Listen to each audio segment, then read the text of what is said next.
বর্ধমান জেলা আদালতের বার অ্যাসোসিয়েশনের পক্ষ থেকে কালো ব্যাচ পরে মৌন মিছিল।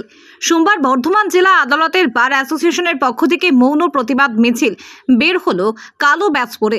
গত মাসের 25 তারিখ আইনজীবী বিকাশ রঞ্জন ভট্টাচার্যের ওপর আক্রমণ ও তার পেশায় স্বাধীনতায় হস্তক্ষেপ করা ও আরও অন্যান্য আইনজীবীদের পেশায় স্বাধীনতা ও বিচার ব্যবস্থার উপর আক্রমণ করার প্রতিবাদে আজ বর্ধমান বার অ্যাসোসিয়েশনের পক্ষ থেকে একটি মৌন মিছিল করা হয়।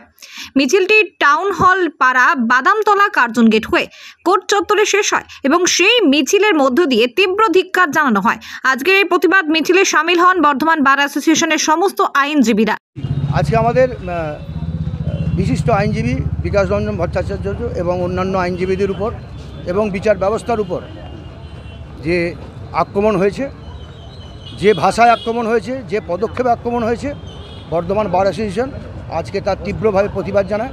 সেই জন্য এই কর্মসূচির মাধ্যমে সাধারণ মানুষের কাছে একটা বার্তা পৌঁছে দিচ্ছে যে আইনজীবীরা সাধারণ মানুষকে পরিষেবা দেওয়ার জন্য এই কাজ করে এবং বিচার ব্যবস্থার আদেশ পছন্দ হোক না হোক তাকে মান্যতা দেওয়া উচিত।